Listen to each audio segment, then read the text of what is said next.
Lean on me when you're not strong, and I'll be your friend.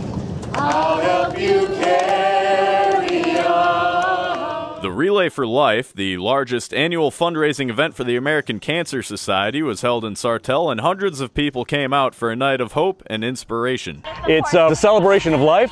It's remembering family and loved ones and friends that were lost to cancer, celebrating cancer survivors, and raising a ton of money for all the support and research and programs that the American Cancer Society provides. Master of Ceremonies Pete Hansen, who is a cancer survivor himself, says the positive energy at the event is contagious. You know, when people think cancer, I think they think doom and gloom, and this event is really, like, you can't help but feel the good energy and the magic, and so ultimately that's what I look forward to in being part of the Relay for Life, just that vibe of awesomeness. And it turned out to be a beautiful night, and again, God has his hand in everything. Cancer survivor Brenda Saponiak shared her story during the opening ceremony and says it's a night of support and inspiration. Tonight was very uplifting to know I'm not alone.